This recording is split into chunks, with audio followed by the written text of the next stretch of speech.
Olá, sejam bem-vindos a mais um episódio do meu podcast Me, Myself and I. O tema de hoje é muito pertinente nesta altura, é sobre alergias. E porquê? Porque estamos na altura delas, estamos na primavera, quando os pólenes andam no ar e para quem sofre de rinite alérgica como eu, e muitas pessoas, sofremos de espirros, comichão nos olhos, muitas vezes chegando mesmo a lacrimejar, sentimos dor de cabeça, comichão na garganta e tosse, é muito complicado. Temos mesmo de tomar antihistamínicos, por vezes durante vários meses, que é o meu caso. E também tenho a certeza que acontece cada vez mais a mais pessoas e cada vez mais a mais crianças, cada vez começam a ter sintomas mais cedo. Há quem diga que tem a ver também com a nossa alimentação, com o ar estar mais poluído, com as temperaturas, mas claro que os pólenes nesta altura acontecem sempre. Eu tenho hoje várias partilhas para fazer convosco de vários tipos de sintomas e vários tipos de alergias. Achei que era muito importante também fazer esta partilha deste podcast. Tanto na primavera como em maio agora, em que estamos, como no outono, em setembro, eu sofro sempre muito de alergias.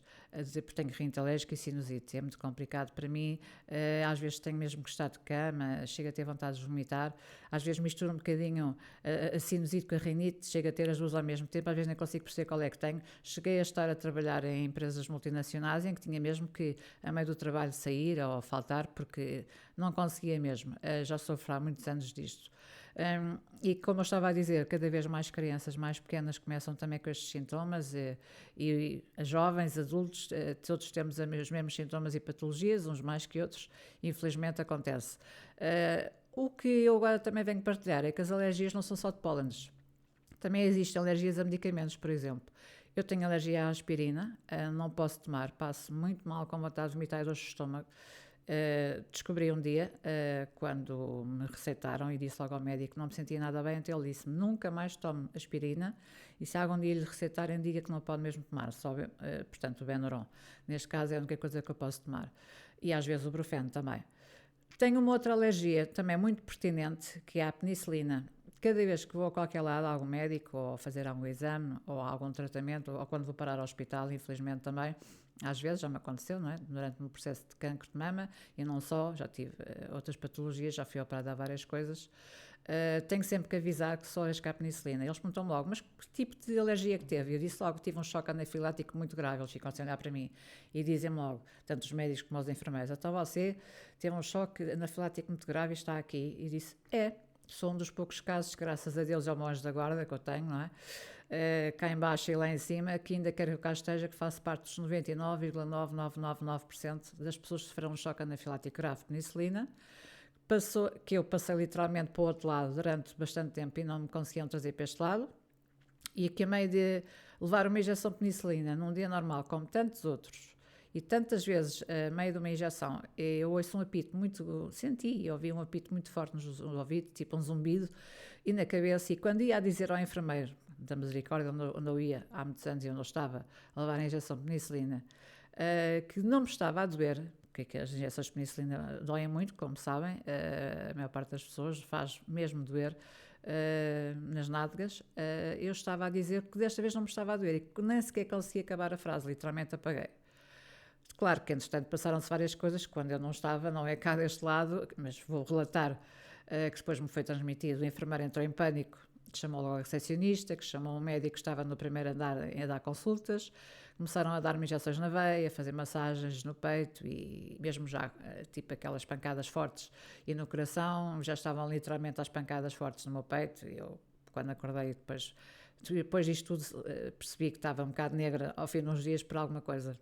E eu nada, pelo que mais tarde me disse a recepcionista, quando por um milagre voltei a este mundo, quando ela entrou na sala, ela diz que viu uma pessoa branca, com os olhos abertos, sem se mexer, numa marquesa, e sem respirar, e ficou super assustada, e já dizia, ela está morta.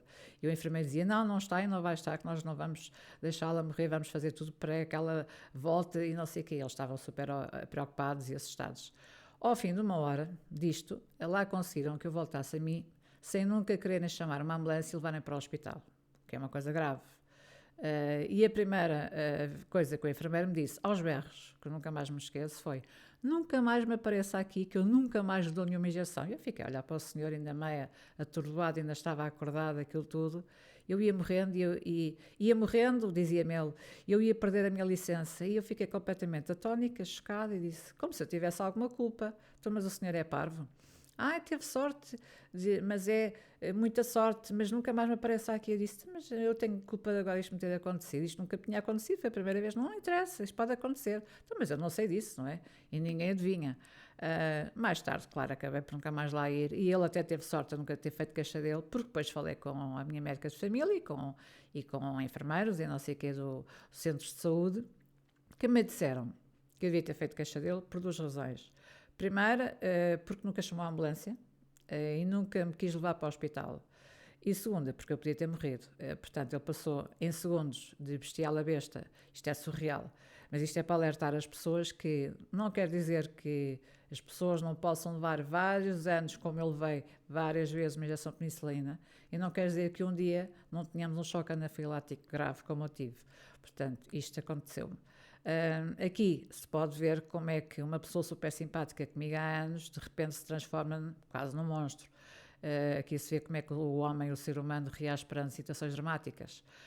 Claro que tiveram que ligar para a minha irmã para me ir buscar porque eu nem conseguia andar, muito menos conduzir. O meu carro ficou lá, que eu tinha ido sozinha a levar na injeção. A minha irmã foi-me buscar. Já estavam todos super preocupados comigo em casa da minha irmã, porque eu tinha ficado de ir lá jantar, estavam lá os meus pais, os meus sobrinhos, os meus filhos, estavam todos à minha espera, a minha irmã, o meu cunhado, e eu não aparecia, portanto já estavam a ficar preocupados. E não atendia ao telemóvel, portanto estavam ainda a ficar mais preocupados, porque eu quando ia a qualquer lado costumava dizer, olha, estou a chegar, não estou, já vou, não vou, até porque a minha irmã às vezes ia-me pescar os meus filhos ao colégio, porque eu trabalhava em Lisboa, às vezes chegava mais tarde, e até porque já estava divorciada na altura, e portanto ela ficava lá com os meus filhos. Outras vezes os meus pais iam para a minha casa ou para a casa dela, passaram os tempos para nos ajudar também com os miúdos, e eles estavam a achar muito estranho porque é que eu não aparecia. Este foi mais um caso que eu estou a partilhar convosco e mais uma alergia diferente que acontece e que me aconteceu. E agora vou partilhar uma outra tipo de alergia. Quando tirei a vesícula há uns anos, passei a sofrer de enxaquecas horríveis e cólicas e diarreias muito graves. E eu, uma manicure e uma cabeleireira, que me dizia que também depois de ter tirado a vesícula andava assim. Mas que pronto, aquilo uns dias melhorava, outros dias piorava, e dizia assim, mas a gente tira a vesícula porque tem pedras na vesícula e de repente ficamos mal agora dos intestinos. Isto não é normal. Eu andava sempre na casa de banho, sempre de cama, com cólicas, com enxaquecas horríveis, a levar injeções de Voltaren e Relmos. Chegava a ir às farmácias arrastada, outra vez tinha que chamar os enfermeiros a casa, quando já não conseguia sair da cama. Não tinha qualidade de vida, nem conseguia trabalhar, nem tomar conta do meu filho. Quando estava assim, o meu filho, coitado, mais novo, os mais velhos já não viviam comigo, já sabia que naquele dia ele tinha que estar sem um barulho. Eu não fechava as minhas janelas do meu quarto, eu não podia ver claridade, nem podia ouvir um barulho, e ele já sabia que naquele dia tinha que ir para o quarto, tarde com tudo em silêncio, a ver a televisão ou no computador e comer umas papas ou umas sandes, que também naquele dia não estava para nada. Cheguei a ir arrastada de madrugada a conduzir, completamente dobrada, até ir à procura de clínicas abertas e farmácias para me dar injeções. Cheguei a comprá-las para ter em casa, para quando tinha que chamar enfermeiros para me virem a casa dar, e conseguia.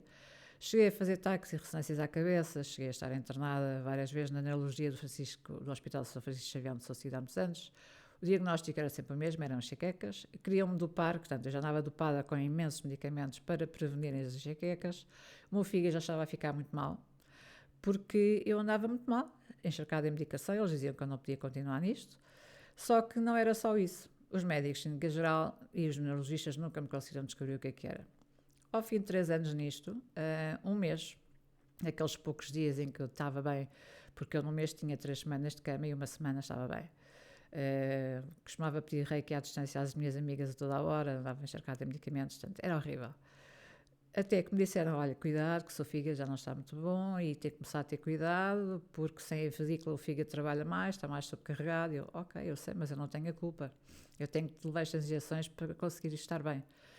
Até que um dia, como eu estava a dizer, fui a um evento que fui convidada, e nesse evento havia muitos mini-eventos dentro de várias lojas e várias clínicas, e fui convidada para ir a um workshop numa clínica de comida saudável, que estavam lá a fazer com o chefe. E eu fui, muito interessada, e no meio do desespero, no meio do workshop, pus o dedo no ar e perguntei ao chefe se havia alguma coisa que eu pudesse comer, que ele me pudesse dizer, para eu passar melhor, e comecei a relatar assim, resumidamente, não é, no meio das pessoas, para também não estar a ocupar muito o espaço dele, o que é que me tinha acontecido. E ele disse-me logo, eu acho que tenho que vir aqui falar, mas é aqui com a doutora desta clínica, porque ela é muito boa, é a dona da clínica e ela é biomédica, e eu acho que tem que vir cá porque ela de certeza que vai descobrir o que tem.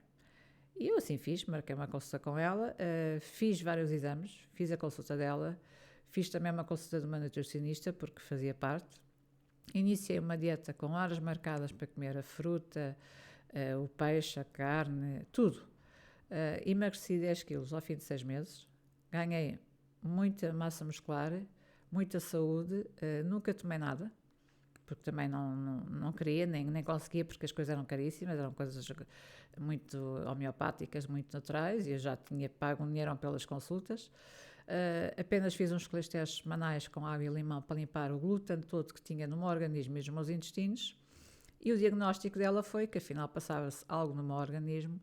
Depois de ter tirado a vesícula, fiquei alérgico ao glúten e intolerante à lactose. Nunca mais voltei a fazer nenhuma consulta com a doutora, nunca mais fui à clínica, mas também nunca mais toquei numa grama de nada com glúten, e evitei também tudo que tivesse lactose. Leite já não bebia desde os 25 anos por minha autoria, porque sentia que também me fazia mal, passava a vida a arrotar e sentia que o fígado já não estava a querer que eu consumisse o leite, só comia queijo e alguns derivados. E há uns anos para cá fui introduzindo gelados, chantilly, queijo, requeijão, e noto que já não estou tão intolerante ou quase nada à lactose, e foi por mim que eu fiz isto, que já não me faz mal. O glúten é que nunca mais sequer toquei em nada. Se passei fome, passei, porque na altura em que isto me aconteceu, não havia quase nada em Portugal para quem tivesse este tipo de problema, que nascesse celíaco ou que se tornasse celíaco, porque as pessoas podem ficar de um dia para o outro. Não quer dizer que tenham que nascer. Eu conhecia algumas pessoas que já tinham nascido assim, mas há pessoas cada vez mais que depois acabam por ficar como eu. Eu, há muitos anos atrás, as coisas eram caríssimas, só havia numa loja em Portugal, e eu andava sempre com fome, não ficava saciada com nada. Logo eu que comia tantos pães e bolos todos os dias, que adorava. Adorava bolo rei, durante anos não comia bolos, comecei a sentir falta de açúcar no sangue, que eu já tinha. Às vezes tinha quebras de tensão e até chegava a desmaiar. Portanto, apesar de comer o açúcar na fruta e nos chás, não era a mesma coisa. E comecei, portanto, a ficar um bocadinho debilitada neste aspecto e complicada. A minha mãe assistia sempre muito nos jantares de família, nos aniversários, no Natal, na Páscoa, a dizer: Terezinha, come só uma fatia de bolo, come só isto, come só aquilo, não vai fazer mal. E eu: não quero, obrigada, mãe, vai fazer muito mal, e eu é que sei o que é que eu já passei. Depois lá vinha a minha irmã defender-me, explicar pela 100ª vez, ou 1000ª vez: mãe, a Terezinha agora não pode comer porque ela vai passar mal, vai parar ao hospital. E eu sabia o que é que ela passou, porque eu fui muitas vezes quem a levou para o hospital e ficou lá internada. E a minha mãe: pronto, está bem, vocês lá sabem. E pronto, para a minha mãe, com aquela idade, ela não conseguia entender, porque não era normal, não era uma doença que só ouvia-se falar muito na altura. E eu cheguei na altura, quando começava a dizer às pessoas, ou ia jantar fora, ou ia a eventos, ou ia a festas, dizia: não posso comer isto, não posso comer.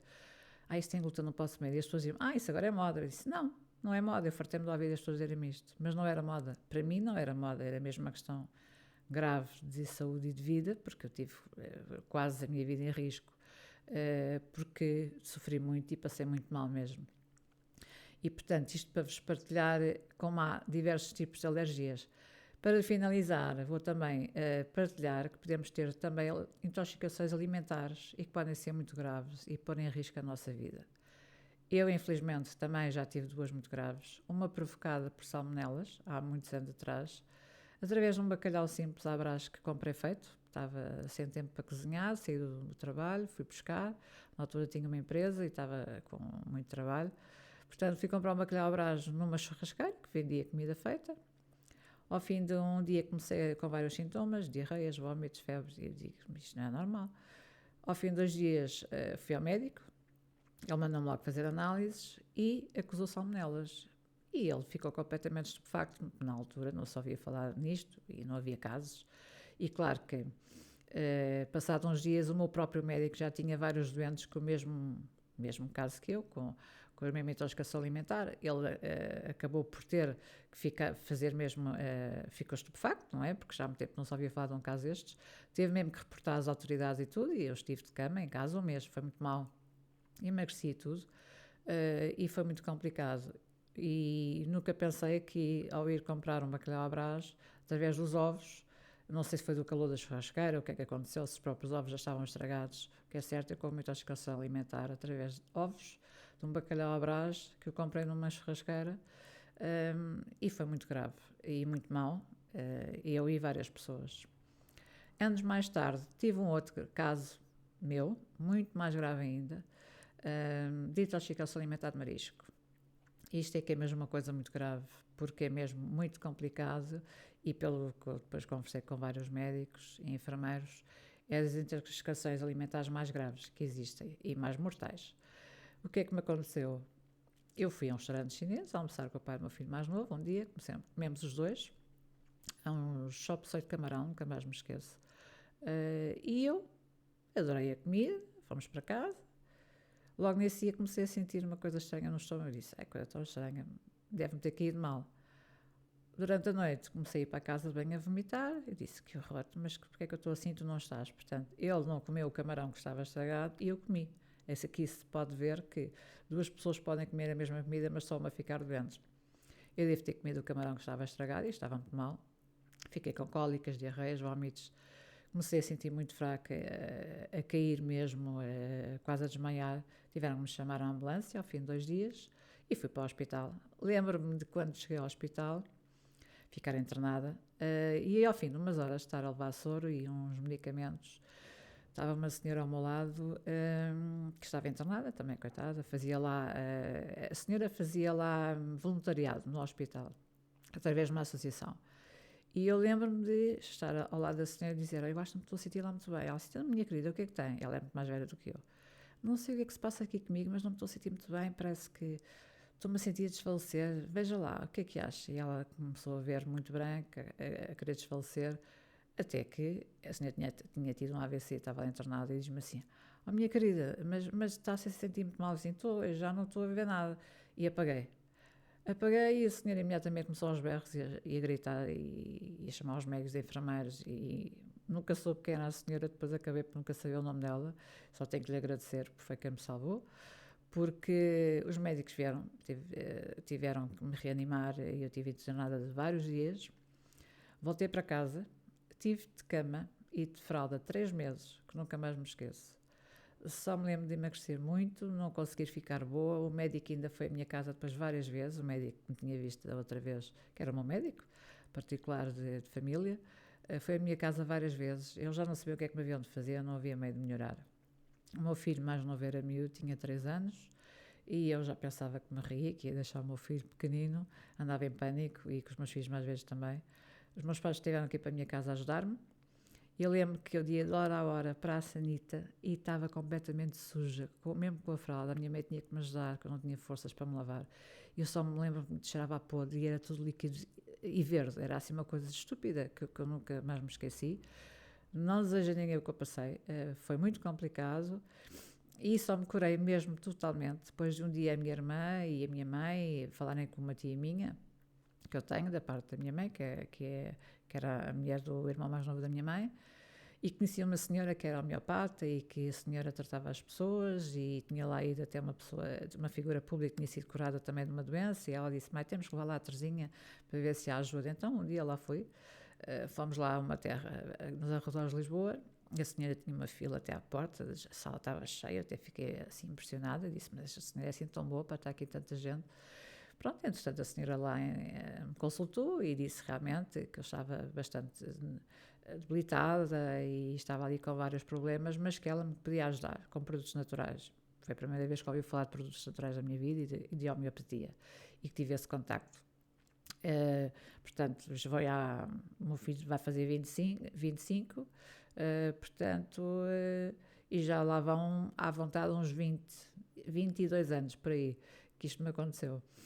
Eu lembro que a minha mãe na altura gastou muito dinheiro mesmo, mas ela só dizia que ela pagava o que fosse preciso para a senhora me tratar e me curar. Eu lembro-me que Alguns dos produtos, dos medicamentos que ela me deu naturais, era o pólen de abelha, era a cartilagem de tubarão. E eu dizia assim, mas que disparate, agora vou tomar isto. Ela dizia, não, minha querida, não se preocupe, isto é tudo preparado para as pessoas tomarem através destes animais, e isto é muito bom e vai tratá-la e vai curá-la. E disse, pronto, está bem, ok, então eu vou fazer isso. E realmente fiz o tratamento todo, aquilo correu lindamente e eu realmente recuperei. Eu tenho fotografias, parece aquelas flanas, infelizmente, que estavam agarradas à droga, completamente magra, seca, era assim que eu estava, e completamente amarela a minha pele. Eu tenho fotografias que até metem impressão. E realmente esta senhora ajudou muito, já morreu, infelizmente, mas foi uma senhora que eu depois ao longo dos anos fui lá várias vezes e fui seguida por ela durante muitos anos, e famílias minhas também, irmãs, mãe, tias.